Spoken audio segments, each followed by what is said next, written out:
Não sei se todos vocês sabem, mas o corpo feminino vive mais tempo do que um corpo masculino. Apesar de nascer mais meninos do que meninas, os meninos por volta de 25 até 35, 40 anos de idade inverte. Começa depois dos 45 ter mais mulheres do que homens. Nós homens nos metemos em muitas confusões. A gente fala da ideia de ser sempre bela, né?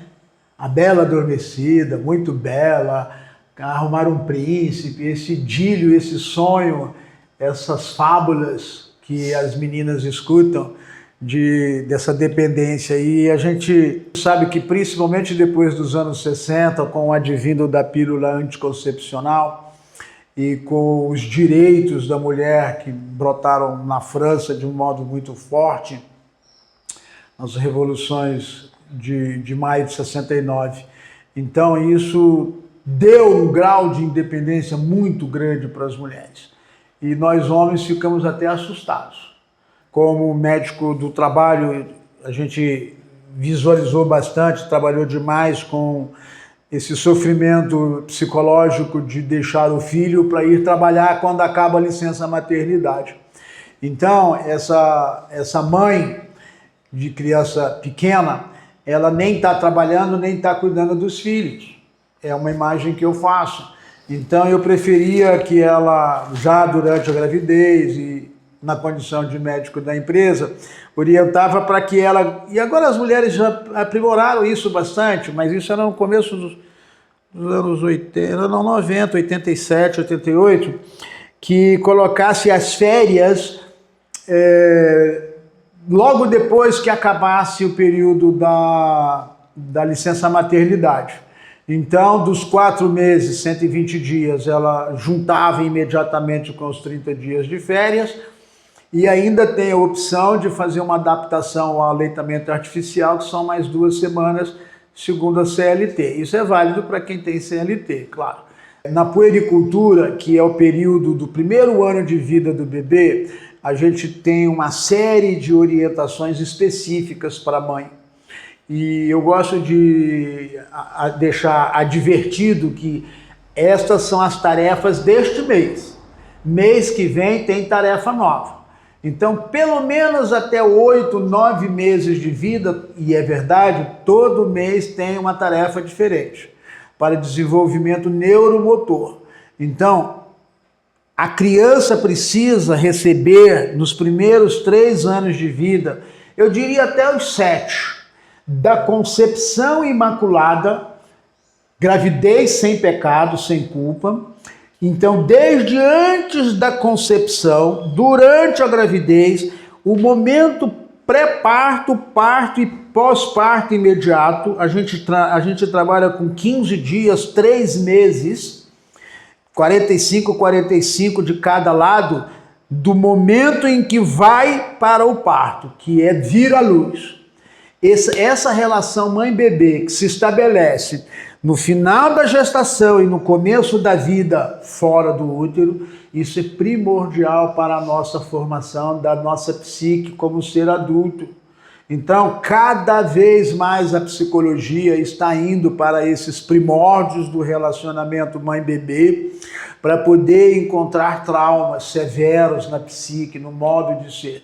Claro que a mãe não erra, claro que ela está aprendendo, mas é claro que essa necessidade de afeto, de atenção, de admiração, de ninguém me ama, é recíproco.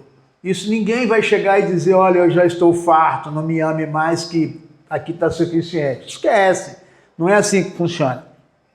Por outro lado, a carência excessiva também é um desvio. Então, todos os excedentes da amostra, do que se chama curva de desvio padrão estatístico, os que estão nas pontas, os extremos, eles são desprezados para que você tenha o que se chama, repito, normalidade. Mas a normalidade não é necessariamente, não incorpora os que estão fora. E esses inconscientes dos momentos em que mãe e bebê estão linkados, literalmente, né? Que foi pelo útero, pelo cordão umbilical, pelo amamentar, pelo passar a mão. Claro que pai também faz isso, principalmente depois que nasce, claro, mas hoje cada vez mais a gente vê pai fazendo a massagem na parede abdominal, na barriga da mãe, para poder conversar com as mãos e com afeto e com a intenção com esse filho em gestação. Então, esse momento de gestação, esse poder espiritual que a fêmea, que a mulher tem, e nos humanos a gente traz isso com uma forma de visualização criativa. Na condição de médico que cuidou muitos anos, seguramente uns 20 anos de crianças de cérebro lesado, paralisia cerebral, problemas sérios no momento do parto, e isso alterava o desenvolvimento neuromotor, social, cognitivo. Então, essas crianças, a gente precisa que a mãe faça de novo afeto nessa criança, adulta já talvez, mas nunca é tarde, porque eu gostava de dizer, mãe pode chorar numa caverna do Japão, para não dizer da lua. A ligação mãe-filho é permanente. Então essa visualização criativa que a mãe faz em relação ao seu filho é única. E é perfeita e é maravilhosa. E esse moldar o filho, repito, no momento do barro mole, até 7 anos de idade, principalmente até 3 anos de idade, e no primeiro ano de vida, mãe, nós vamos ter que beber nessa caneca aqui, secou, torta. Mas a mãe não faz porque quer.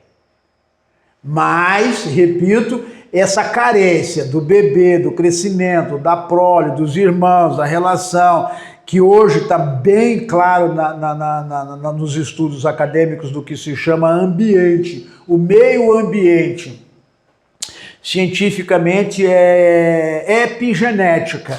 Se tem o código genético que tem tendência para diabetes, não necessariamente vai apresentar. Vai depender do que a pessoa come, o ambiente. Mas se todos os familiares comem daquela maneira, e a gente sabe que durante a vida 10, 20, não mais do que 30 pratos diferentes a gente tem como preferência, que aprendemos com a nossa mãe. A mãe que fala de seletividade alimentar. Meu filho não gosta de, e assim, assado. E a senhora come na frente dele calada? O exemplo arrasta. Então, ainda que sim, é possível dizer, não faça o que eu faço, faça o que eu falo. Porque orientador, né? Então a gente faz uma orientação, mas às vezes é tanta coisa que a pessoa só de escutar, nossa, mas eu vou ter que mudar tudo isso, trocar tudo isso. Ah, cansei. Então a pessoa já entra em desânimo. E aí a gente tem que fazer devagar, vai fazendo aos poucos, não tem pressa. Começa toda a grande jornada, passo depois de passo, depois de passo, depois de passo. Se colocar o pão inteiro na boca, não consegue sequer mastigar, mas de pedacinho em pedacinho, né? Então aí você consegue fazer tudo. Então essas capacidades próprias da mente feminina, de gerar o filho, de amamentar o filho, de educar, de ter essa aproximação psicológica, de franzir a testa, simplesmente, mamãe não gostou. Já tem a ligação mãe-bebê, não precisa falar. Da mesma forma que o bebê descobre muito cedo que se ele gritar aparece uma fonte de prazer, de alimentação, depois ele vai trocar por mamadeira, depois ele vai trocar por. Então, essa restrição inicial, consciente, depois dos 7 anos de vida, repito, é muito importante. Começar a criar o que se chama cognitivo-comportamental. Se fez de acordo, ganha. Se não fez, não ganha. Mas não tem a parte do não ganha. Só tem a parte do ganha. Quando fizer certo, é premiado. Tá bom. Você fez certo? Então tá premiado. Não fez certo? Vamos tentar de novo. Pelo menos você já fez uma vez. Na segunda, na terceira, na quarta, na 10ª, na 100ª, não sei. Depende da facilidade de aprendizado. E aqui não tem ninguém para poder te julgar, te condenar. Ah, mas eu quero tirar 10. Estuda mais. E quem que tirou 10? Estudou quanto tempo? Também já tem essa diferença de cada pessoa. Mas cada um volta lá para o que a gente conversou no início da primeira. Somos cerca de 8 bilhões, não é milhões, nem 1000, nem 10, de seres humanos. Como que a gente é com a gente? Então, há um pensador também que disse, seja você a mudança que você quer ver no mundo. Daquilo que há pouco falamos, Mateus, primeiro cuida dos teus. Essa ideia de aprimoração permanente. Então, em todos os sentidos, eu melhoro todos os dias. Eu vou cada vez melhor. Isso é importante. Repetição. Você é filho perfeito, maravilhoso, isento de pecados, mas tem mãe, eu sei que não é nenhuma de vocês, com certeza, que fala, você é um, e aí vem um monte de palavras de baixa energia, puxa para baixo. Não, mãe, eleva, diz que ele é maravilhoso, perfeito, que é inteligente, né? Mãe coruja, como a mãe coruja falou lá para a mãe águia, olha, quando você se deparar com os filhotes mais lindos da floresta, são os meus filhos, por favor, para de comer as minhas ninhadas, chega. Aí depois a mãe coruja vai lá no ninho, tá tudo, comeram tudo, de novo ela vai lá para a dona águia, mas eu não te falei, mas aqueles mostrengos eram seus filhos, você disse que eram os mais lindos. Quem o feio ama, bonito lhe parece. Então, essa é a ideia das honrarias que a vida oferece.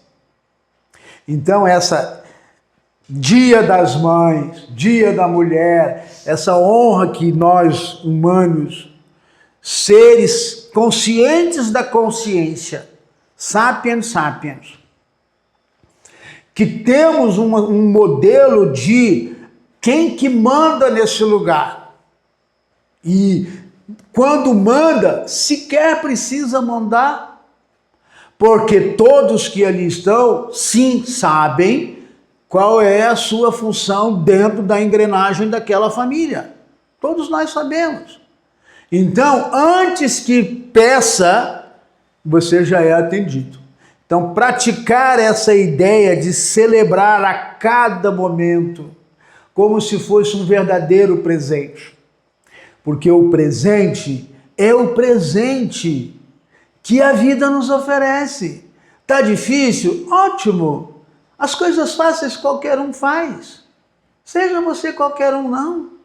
Queira as coisas difíceis. Bons ventos não formam bons marinheiros, já diz o velho ditado. Então, Senhor Deus, me ajuda a cumprir mais esta missão maravilhosa. Aqui o professor fala a respeito que a mulher cuida melhor de si. Então, por características da própria anatomia feminina, o ser feminino, ele busca esses cuidados maiores, enquanto que o masculino se entrega, né? As mães gostam de dizer, né, que menino põe um short, solta no quintal, que ele vai embora. Enquanto que a menina requer mais cuidados, requer mais atenção, requer... Então, todo esse cuidado, a gente sabe que também é por conta desta condição, que não é desvalorizar dizer que é sexo frágil. Não é sexo e também não é frágil. É uma condição que requer e que doa mais. E por isso é mais sensível. Então, enquanto você não aumentar o volume do rádio, você não vai ouvir aquela onda sonora. Mas tem pessoas que com muito menos já está sendo estimulada, já está ouvindo. Então, essa parte sensorial dos 5 sentidos físicos, né? Tato, audição, paladar, visão, olfato, o feminino também é mais acurado. Pergunta para ela, baixa a cabeça, querida, o que aconteceu lá que eu não vi? O que tinha lá? Com certeza ela viu coisas que você não viu, homem. Então a gente tem aqui, repito, que trabalhar esse processo de cultivar essa amizade, essa condição amistosa, essa condição que a gente aprimora, conserva, evolui com meditação, com repetição, com entendimento, com dedicação de mental, esforço físico e contribuição monetária. Está lá o ensinamento mandando. É pelo estudo, pelo raciocínio, pela luta contra os maus hábitos e as imperfeições. É assim que o espírito se esclarece e alcança a maior evolução. Todas as nações, todos os povos têm essa linha filosófica para poder trazer no que, repito, o Homo sapiens sapiens, sabe que sabe. Então, dar essa intenção, aceitar a condição, não como um aceitar passivo, mas com um aceitar de valor. Essa importância que tem na conformação do lar, porque pode ter muitas casas e não ter nenhum lar. Eu espero que vocês consigam fazer mais e melhor do que eu fiz. Com certeza, muito obrigado.